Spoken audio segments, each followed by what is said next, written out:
या प्रकरणाची शहानिशा करताना लक्षात घ्या, माझ्या राजाची तुलना, माझ्या छत्रपतींची एका जिहाद्याशी तुलना करणाऱ्या टिपू सकपाळचा जर निषेध केला आणि तोही इतिहासातले दाखले देऊन सभ्य भाषेत, त्यावर कुणी हे दामगुड्या भाडखावा, याची अवलाद त्याची अवलाद म्हणून अंगावर येत असेल त्या दामगुड्यांच्या, तर त्याचं तंगडच तोडलं पाहिजे. पण दुर्दैवानं हणम्या 4 थपडा खाऊन बचावलाय, हट्टाकट्टा आहे.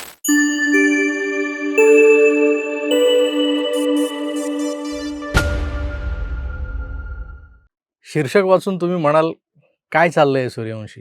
अहिंसावादी करमचंद पुत्र मोहनदास यांच्या शिकवणीला काळीमा फासताय की राव तुम्ही. पण काल परवा जे काही घडलंय, ज्याच्याबद्दल आज आपण बोलतोय, ती घटना म्हणजे काँग्रेसच्या हणमंत पवार नामक प्रवक्त्याला पुण्यातल्या तुषार दामगुडे या संघविचारी हिंदुत्ववादी कार्यकर्त्यांनी, ज्याला नाना फडणवीसांच्या अवलादीनं म्हणतात, त्या पेशव्यांच्या अवलादीनं कान फटवलं.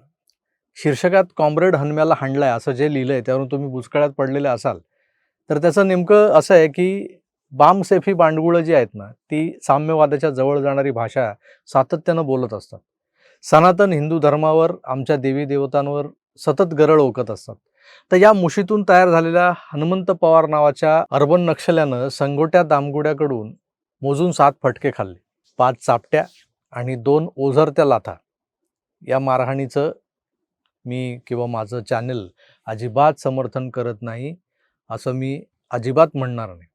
कारण पहिल्यांदा असं घडलंय की या पुरोगामी महाराष्ट्रात हाफचड्डीवाले संस्कार असणाऱ्या एखाद्या कार्यकर्त्यानं संयम, सहिष्णुता या शब्दांना तिलांजली देत अरेला कारेनं उत्तर दिलेलं आहे. शाफुआ विचारांच्या आवाडांनी आमच्या अनंत कर्मुसेंना बेदम मारहाण केली होती, त्यामागची कारणं न समजून घेता एका सोकॉल्ड पत्रकार महोदयांनी आपले विचार उगलले होते की मी सर्वसाधारणपणे अशा मारहाणीच्या विरोधात आहे, पण हिंदुत्ववादी ट्रोल्सची हीच लायकी आहे. आव्हाडांच्या कार्यकर्त्यांना आणखी यादी मी देऊ शकतो. हिंदुत्ववादी ट्रोलची लायकी आणि यांच्याकडे असलेली यादी आणि आव्हाडांच्या कार्यकर्त्यांना ती पुरवणं, आणि मग नेमकं काय उद्देश होता हे तुमच्या लक्षात आलं असेल. म्हणजे अहिंसा हा जो काही विषय आहे ना, हा शब्द जो आहे तो फक्त हिंदुत्ववाद्यांनीच पाळायचा असतो. बाकीचे हे सगळे एका वेगळ्या मुलाम्यात, एका चंदेरी वरखात लपेटून हे कुणाकुणाला कसे कसे बुकलत असतात, धोपटत असतात, अगदी जीव जाईपर्यंत मारत असतात, आणि त्याला मग काय वेगवेगळी नावं दिली जातात, त्याचं समर्थन केलं जातं. आता एक जमाना असाही होता की याच तथाकथित पत्रकाराला हिंदू हृदय सम्राट बाळासाहेबांच्या शिवसैनिकांनी जिथं दिसेल तिथं चोपण्याचा एक कलमी कार्यक्रम राबवला होता. याच्या बसण्याच्या जागेवर वस्त्र्यानं वार केले गेले होते, आणि त्यामुळे सकाळ काय, दुपार काय, रात्र काय, कधीही कळ येऊ द्या, बसायची हिंमतच होत नव्हती. दाबून धरावं लागायचं, कारण बसण्याचे वांदे झाले होते.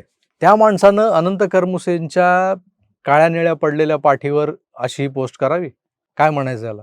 आता हा हणम्या मुळातच डोक्यानं शाफुआ, त्यात कम्युनिस्ट साम्यवादी विचारांशी ब्रीडिंग करून घेतलेलं, रेतन झालेलं. यांना नथुराम गोडसे आता चालत नाहीत, कारण हे आता काँग्रेसच्या गांधीवादी विचारांचे प्रवक्ते बनलेले आहेत, पण आतून हे पक्के डाव्या विचारांचे. त्यामुळेच तर या लोकांना त्या जिहादी टिपूचा पुळका, जसा काय यांचा जन्मदाता, ज्याचं नाव हे आपल्या आणि आडनावाच्या मध्ये किंवा आडनावाच्या आधी लिहितात, तो दुसरा तिसरा कोणी नसून टिपू सुलतान होता. या हणम्याला हाणला याची बातमी झाली आहे, मराठी मीडियाने ती जोरदार चालवली आहे कालपासून. हणम्या पोलीस स्टेशनात बसून या चॅनेलवाल्यांना बाईट देतोय. हे सगळं चालवून खपवून घेतलं जातंय ते हिंदुत्ववादी विचारांच्या राजकीय पक्षाचं सरकार ज्या राज्यात आहे त्या महाराष्ट्रात. हणम्याला संगोट्या दामगुड्यानं हाणलाय. कसा हाणला त्याचं फुटेजही उपलब्ध आहे, आणि ते चॅनलवाले दाखवत आहेत. तुम्ही बघितलं असेल, नसेल बघितलं तर बघा.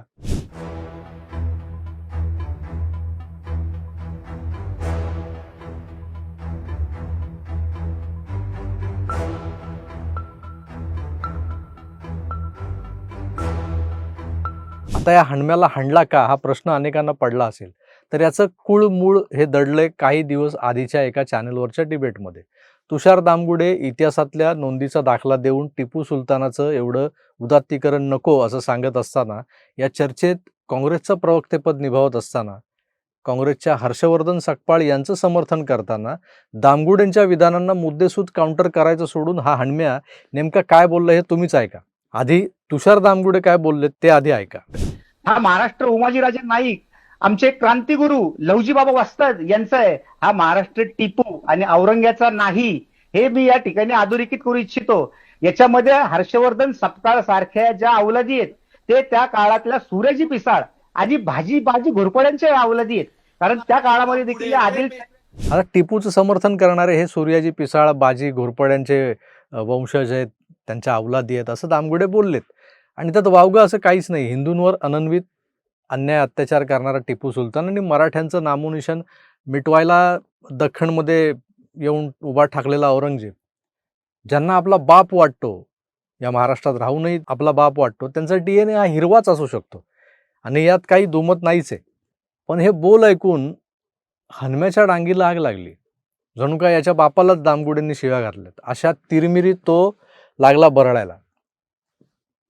नाही तुमचा नाही, राग शिवाजी असेल महाराज- तुम्ही शब्दातून व्यक्त करा, पण शिवाजी महाराज शिवाजी महाराज एक मिनिट नाही नाही, ही भाषा असू शकत. मी सांगितलंय हनुमानजी, हनुमानजी हे असं नाहीये. मी सांगितलंय त्यांना माझं काम मला करू दे, माझं काम मला करू दे. हनुमानजी प्लीज आपण चर्चेचा डेकोरम पाळूया प्लीज, नाहीतर मला सगळ्यांचे आवाज बंद करावे लागतील. आता मला एक सांगा, अरे दामगुड्या भाडकाव, ए पेशव्यांची नाजायज अवलाद दामगुड्या, ए नाना फडणवीसांची नाजायज अवलाद दामगुड्या, अशा शेलक्या शब्दात जर कोणी तुमच्या काय आमच्या काय मातृकुळाचा उद्धार करत असेल, तर त्या प्रसंगी शांत राहून ये चढ आमच्या आया बहिणींवर असं कोणता पुरुष म्हणेल? मोहनदास करमचंदनी ही बुळेगिरी काँग्रेसींच्या रक्तात भिनवली असेल, पण सच्चा मराठा एक हिंदू सावरकरी विचारांचा अनुयायी हे सहन करणारच नाही. आणि विषय काय तर अन्यायी अत्याचारी सुलतानाचं चालवलेलं उदात्तीकरण, यावर वाद सुरू आहे. विचारांचा मुकाबला विचारांनीच करायचा, मुद्द्यांना उत्तर मुद्द्यांनीच द्यायचं, गुद्द्यांनी नाही. आणि हा शिरस्ता नेहमी फक्त हिंदुत्ववाद्यांनी, उजव्या विचाराच्या कार्यकर्त्यांनी, प्रवक्त्यांनी पाळायचा असतो. बाकीचे टिपू सुलतानी हरामखोर आम्हाला याची नाजायज अवलाद, त्याची नाजायज अवलाद असं काहीतरी म्हणत आमच्या आईच्या चारित्र्यावर शिंतोडे उडवणार. हे भाडकाव दामगुड्या असं म्हणणार. कुठली भाड खाल्ली रे हणम्या? जरा समजावून सांगशील का त्या दामगुड्यांना? आणि एवढं झाल्यानंतर मुद्दे विरुद्ध गुद्दे, विचारांचा सामना विचारांशी अशा बाता मारणार असाल तर तुषार दामगुडेंनी हणम्याला हाणला, त्यांच्या सोबतच्या हिंदुत्ववादी मित्रांनी हणम्याला हाणला. दामगुडेंच्या कमरेला लटकणारं पिस्तूल म्हणजे हे ए दामगुड्या नथुराम गोडसेची अवलाद आहे वगैरे असं म्हटल्यानंतर त्यांच्या कानाखाली सनसनीत गांधी वाजला तर बिघडलं कुठे? आता या मारहाणीचा निषेध वगैरे सुरू झालेला आहे सगळीकडे. मारहाणीचा निषेध जरूर करा, पण त्यातही पारदर्शकता ठेवा की जरा. आनंद करमुसेंना मारताना जो काय होता तो माज होता हातातल्या सत्तेचा, हणम्याला हाणलाय कारण त्यानं दामगुडेंच्या आईच्या चारित्र्याला हात घातलाय. आज माझ्या एका हिंदुत्ववादी मित्राच्या आईबद्दल, म्हणजे माझ्याच आईबद्दल जर कोणी असं अश्लाघ्य बोलत असेल तर त्याला नागडा करून रस्त्यात चोपायला पाहिजे होता. पण हणम्याला तर चापट्या पडल्या, तो स्वस्तात निपटलाच लेका तो, तरी पोलिसात जाऊन तक्रार करतोयस. तुषार दामगुडेंना अटक व्हावी अशी मागणी केली जाते. हे बौद्धिक लांडे जे आहेत ना, एका हिंदुत्ववादी कार्यकर्त्याच्या सात्विक संतापातून घडलेल्या प्रतिक्रियेला हल्ला समजणार असतील. आधी क्रिया झाली होती, मग ही प्रतिक्रिया आलेली आहे. आणि दामगुडेंना अटक होणार असेल तर हे सरकार, मला वाटतं ते पण मतलब परस्त आहे, मतलबी आहे असं म्हणावं लागेल स्पष्टपणे. निवडणुकीपुरतं यांना हिंदुत्व तोंडी लावायला हवं असतं. प्रचारासाठी, प्रबोधनासाठी हिंदुत्ववादी कार्यकर्ते हवे असतात. पण याच हिंदुत्ववाद्यांना नंतर वाऱ्यावर सोडून दिलं जातं. कोणी येतं आणि यांची आई बहीण करतं. पण आम्ही त्यावर व्यक्त झालो तर अटकाई आम्हालाच होणार. वा रे वा, काय हा न्याय, आणि वा रे वा काय हे सरकार. या प्रकरणाची शहानिशा करताना लक्षात घ्या, माझ्या राजाची तुलना, माझ्या छत्रपतींची एका जिहाद्याशी तुलना करणाऱ्या टिपू सकपाळचा जर निषेध केला आणि तोही इतिहासातले दाखले देऊन सभ्य भाषेत, त्यावर कोणी हे दामगुड्या भाडखावा, याची अवलाद त्याची अवलाद म्हणून अंगावर येत असेल त्या दामगुड्यांच्या, तर त्याचं तंगडच तोडलं पाहिजे. पण दुर्दैवानं हणम्या 4 थापडा खाऊन बचावलाय, हट्टाकट्टा आहे, वर कांगावा करतोय, पिस्तूल दाखवलं म्हणून. अरे हणम्या, तुझं नशीब ते पिस्तूल बाहेर नाही निघालं, कमरेच्या त्या कनस्तरमध्येच होतं, ते बाहेर नाही निघालं.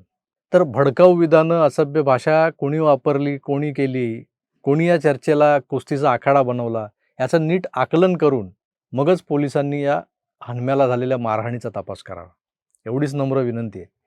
या प्रसंगानंतर तरी मला वाटतं कुठल्याही अर्बन नक्षल्यांनी, शाफुआ विचारांना बदनाम करणाऱ्या बाणगुळांनी, विचारवंत म्हणून चर्चेला बसणाऱ्या हिंदुत्ववाद्यांना लेचेपेचे समजण्याची चूक करू नये. आज 5 चापट्या आणि 2 निसटत्या लाथा यावर भागलंय. उद्या कमरेचं पिस्तूल हे शोभेचं नाही आहे, किंबहुना ते खेळण्यातलं तर मुळीच नाही आहे ना, हे तपासून बघावं लागेल. सरकार तुषार तामगुडेंच्या मागे उभं राहील न राहील, पण तुमच्या आमच्यासारख्यांनी तरी आपला पाठिंबा दामगुडेंना द्यायला हवा. यावर तुमचं काय मत आहे असं आज मी विचारणार नाही आहे तुम्हाला. कमेंट बॉक्समध्ये दामगुडे होय मी तुमच्या सोबत आहे हीच कमेंट दिसली पाहिजे मला, आणि दिसेल याची खात्री आहे. तुर्तास इथेच थांबतो. पुन्हा भेटूच, तर आपली काळजी घ्या आणि पाहत राहा आपलं आवडतं यूट्यूब चॅनल आकार DG9. धन्यवाद. नमस्कार.